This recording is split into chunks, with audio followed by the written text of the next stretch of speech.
వ్యక్తిగతంగా హింసించిన,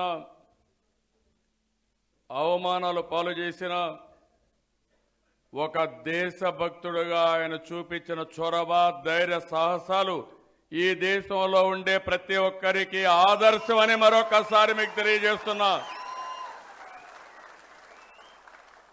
ఈ సభ ద్వారా అందరం ఒక మహాదేశభక్తుడైనటువంటి అభినందన్ని 5 కోట్ల ఆంధ్ర ప్రజల తరపున, భారతదేశంలో ఉండే ప్రజలందరి తరపున మనస్ఫూర్తిగా అభినందిద్దాం. గట్టిగా చప్పట్లు కొట్టి మీరంతా కూడా అభినందించాల్సిన అవసరం ఉంది.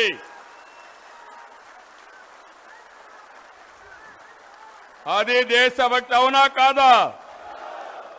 అది మనందరికీ గర్వకారణం అవునా కాదా? తమ్ముళ్ళు, అది మన దేశభక్తి. మన నరేంద్ర మోడీ గారి దేశభక్తి మీరు చూస్తే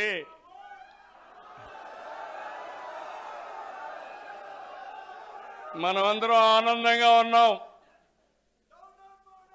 ఒక అభినందన్ దేశానికి వచ్చాడని దేశమంతా గర్వపడుతూ, దేశమంతా వీక్షిస్తూ అనుక్షణం అతను రావాలి, అతనికి మన అభినందన తెలియజేయాలి, అతని దేశభక్తితో మనం పులకించాలని మనం ఆలోచిస్తామంటే, నరేంద్ర మోడీ గారు మాత్రం విశాఖపట్నానికి వచ్చి నల్ల జెండాలతో స్వాగతం తీసుకునే పరిస్థితికి వచ్చాడంటే అది నరేంద్ర మోడీ గారి యొక్క నిజ స్వరూపం అని చెప్పి కూడా నేను మీకు తెలియజేస్తున్నా.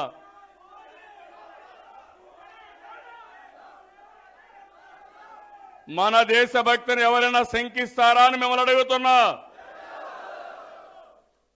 నరేంద్ర మోడీ గారిని ఒకసారి గుర్తుపెట్టుకోమంటున్నాను.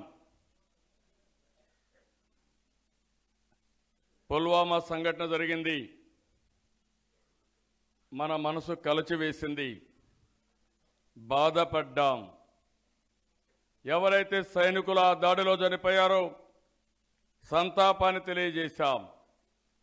దేశం అంతా కూడా దిగ్భ్రాంతికి గురైంది.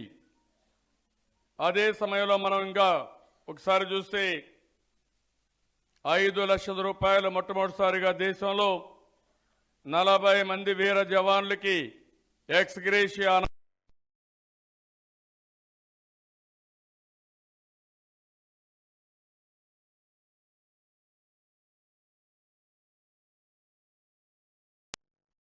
మీటింగ్ నేను ఇక్కడ ఉంటే వచ్చి 500 రూపాయలు 200 రూపాయలు చొప్పున ప్రతి ఒక్కరూ చందా ఇదేసుకొని 30 కోట్ల రూపాయలు విరాళాలు ఇచ్చింది భారతదేశంలో మొదటిసారిగా మన రాష్ట్రంలో. 1-2 కోట్లు కాదు, 30 కోట్ల రూపాయలు ఇచ్చాం. అది మన దేశభక్తి. నేను అడుగుతున్నా, మొన్న సౌదీ అరేబియా క్రౌన్ ప్రిన్స్ వస్తే ఎయిర్పోర్ట్కి వెళ్ళి రిసీవ్ చేసుకున్నారు ప్రధానమంత్రి గారు. అదే ఈ దేశభక్తుడిని రిసీవ్ చేసుకోకుండా మనల్ని విమర్శించడానికి విశాఖపట్నం వచ్చాడంటే అదే మీ దేశభక్తి.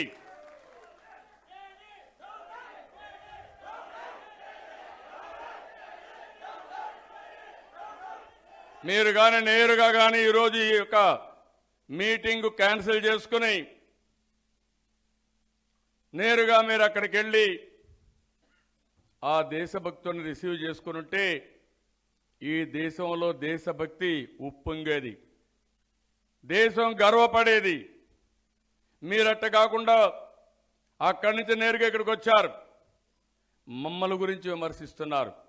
మమ్మల్ని గురించి విమర్శించే నైతిక హక్కు ఈ ప్రధానమంత్రికి లేదని మరొకసారి మీ అందరికీ తెలియజేస్తున్నాను. ఎందుకంటున్నానంటే, ఆ రోజు పాకిస్తాన్ పైన దాడి చేశారు, మనందరం ఆనందపడ్డాం. మన జవాన్లు చేసినటువంటి చర్య పైన మనమందరం అభినందించాం. వీరోచితంగా వెళ్ళారు, పాకిస్తాన్ ల్యాండ్ పైన బుద్ధి చెప్పడానికి వెళ్ళారు. అన్ని రాజకీయ పార్టీలు, అందరూ నాయకులు అప్రిషియేట్ చేశారు. అలాంటి సందర్భంలో మీరు చూస్తే అదే సమయంలో నరేంద్ర మోడీ గారు రాజస్థాన్కి వెళ్ళి పబ్లిక్ మీటింగ్ పెట్టి నేనే ఈ దేశాన్ని కాపాడుతున్నానని చెప్పాడంటే ఆ సంఘటన జరిగినాక ఎక్కడుండాలని ఢిల్లీలో ఉండాలి. ఏం జరుగుతుందో ఆలోచించాలి. మళ్ళీ అవసరమైతే ఆల్ పార్టీ మీటింగ్ పెట్టాలి. దేశాన్ని సమైక్యం చేయాలి. దేశం అంతా కూడా సమాయత్తం చేయాలి. దేశానికి స్ఫూర్తి ఇవ్వాలి.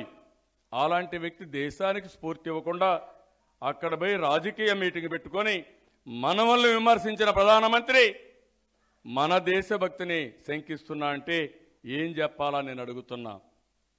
ఇంకొక మాట అంటున్నాడు, ఆల్ పార్టీ మీటింగ్ ఢిల్లీలో పెట్టామని. ఏం చేశాం పెట్టి? మేము రాజకీయాలు చర్చించాలనుకున్నాం. రాజకీయాలు కూడా పక్కన పెట్టి ఆ రోజు మేము ఆలోచించింది ఈ దేశభక్తులైన జవాన్లందరినీ అప్రిషియేట్ చేశాం, అభినందన తెలియజేశాం, తీర్మానం పాస్ చేశాం. అదే సమయంలో మేమందరం ఆలోచించిన తర్వాత ప్రభుత్వానికి కూడా విజ్ఞప్తి చేశాం, డిమాండ్ చేశాం. దేశాన్ని కాన్ఫిడెన్స్లోకి తీసుకోండి. ఇలాంటి దినప్పుడు ఆల్ పార్టీ మీటింగ్లు పెట్టండి. అందరినీ కలిపి మీరు చేయండి. దేశ భవిష్యత్తు కోసం, భావితరాల భవిష్యత్తు కోసం అందరం కలిసి ముందుకు పోదామని మేము చెప్పాం. మీరేం చేశారు? మీ హోమ్ మినిస్టర్ నేరుగా పబ్లిక్ మీటింగ్లకు వెళ్ళారు. మీ క్యాండిడేట్ సెలెక్ట్ చేసుకోవడానికి మీరు వెళ్ళారు. అంటే మీరు రాజకీయం చేస్తారు, మనం మాత్రం కనీసం ఏమీ మాట్లాడకూడదు. ఈరోజు అంటున్నారు ప్రధానమంత్రి గారు, ఆయన చెప్పింది మీరు విన్నారో లేదో కానీ ఆయన చెప్పిన మాట చూస్తే పాకిస్తాన్ పార్లమెంట్లో మనల గురించి చర్చించారంట. పాకిస్తాన్ పార్లమెంట్లో మనల గురించి చర్చించలా. చర్చించింది కర్ణాటకలో ఉండే యడ్యూరప్పను గురించి చర్చించారు. యడ్యూరప్ప చెప్పాడు, ఈ దాడుల వల్ల మాకు 22 సీట్లు కర్ణాటకలో వస్తాయంటే ఆ విషయం పాకిస్తాన్లో చర్చించి ఎన్నికల కోసం దాడి చేస్తున్నారని వాళ్ళు చెప్పారు తప్ప మనం కాదని మరొక్కసారి మీ అందరికీ విజ్ఞప్తి చేస్తున్నా. మీరు బయటపడ్డారు కానీ మేము ఎప్పుడు ఎలక్షన్ వచ్చే సైన్లో మేము బయటపడలా. మీరు రాజకీయ లబ్ధి కోసం ఈరోజు పవన్ కళ్యాణ్ గారు ఒక మాట చెప్పారు, మీరు అది కూడా గుర్తుపెట్టుకోవాలి. 2 ఏళ్లకు మునిపే చెప్పారని. ఎన్నికల ముందు పాకిస్తాన్ పైన యుద్ధం జరుగుతుందని 2 ఏళ్లకు మునిపే పవన్ కళ్యాణ్ గారు చెప్పారంటే ఇంకేమనాలి తమ్ముళ్ళు? ఎవరు దేశభక్తులో ఈ దేశంలో నాకైతే అర్థం కావడం లేదు. అంటే దేశం కోసం మాట్లాడితే మనో దేశభక్తులు కాదు. అదే ప్రధానమంత్రి గారిని ఒకసారి చూడండి. ఈయన గుజరాత్ ముఖ్యమంత్రిగా ఉన్నాడు. మన్మోహన్ సింగ్ ఫెయిల్ అయ్యాడని ఆయన్ని విమర్శించాడు. ఈయన ఇంటెలిజెన్స్ మీ చేతుల్లో ఉంది, ఆర్మీ మీ చేతుల్లో ఉంది, ప్రభుత్వ యంత్రాంగం మీ చేతుల్లో ఉంది. ఈ దాడులు జరిగి చాలామంది చనిపోతున్నారు. మీరు అసమర్థులు కాబట్టి మీరు రాజీనామా చేయమని ఆ రోజు ఈయన డిమాండ్ చేశాడు. ఈయన చేస్తే ఈయన దేశభక్తుడు. మనం ఆ మాట కూడా మాట్లాడలేదు. మనం ఈరోజంతా దేశద్రోహులం. ఏం తమ్ముళ్ళు ఏమంటారు మీరు? It is on record. ఆ మాటే నిలదీస్తున్నా. ప్రధానమంత్రి గారు మీరు గుర్తుపెట్టుకోండి, రాజకీయాల్ని దేశ భద్రతతో ముడిపెట్టద్దండి. అవసరమైతే ప్రతి ఒక్క వ్యక్తి కూడా ప్రాణాలు త్యాగం చేసైనా ఈ దేశాన్ని కాపాడుకుంటాం తప్ప వదిలిపెట్టే సమస్య లేదు. అది చరిత్ర చెప్పిన నగ్న సత్యం. కానీ ఏ నాయకుడైనా రాజకీయాల కోసం దేశభక్తిని ఉపయోగించుకుని ఎన్నికల కోసం దేశ భద్రతను కూడా ఆలోచించకుండా ముందుకు పోతే అది మంచిది కాదని కూడా మరొక్కసారి తెలియజేస్తున్నా. అందుకే ఈరోజు కానీ ప్రధానమంత్రి గారు కానీ శుభ్రంగా అక్కడే ఉండి మీరు రిసీవ్ చేసుకుంటే నేను అభినందించేవాడిని. కానీ మొన్న నన్ను విమర్శించడానికి గుంటూరుకు వచ్చారు, ఈరోజు మళ్ళీ విమర్శించడానికి విశాఖపట్నం వచ్చారు. వచ్చి ఏం చెప్పారని అడుగుతున్నా, మీరు ఇచ్చింది ఏంటని అడుగుతున్నా. ఆయన చెప్పినప్పుడు మీరు చూసే తమ్ముళ్ళు ఈరోజు ఆయన అంటున్నాడు, వరాహ లక్ష్మీ నరసింహుడు ఉన్న జన్మభూమి ఇది, విప్లవ యోధుడు అల్లూరి తిరిగాడిన భూమి ఇది, తెన్నేటి విశ్వనాథం లాంటి మహానాయకులు ప్రాతినిధ్యం వహించిన ప్రాంతం ఇది.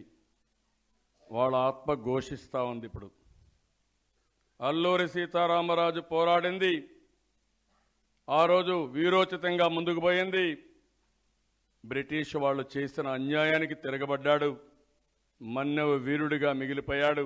ఆయన స్ఫూర్తి ప్రతి ఒక్క తెలుగు వాడిలో ఇప్పటికే ఉండి భవిష్యత్తులో కూడా ఉంటుందని చెప్పి నరేంద్ర మోడీ గారికి తెలియజేస్తున్నాం.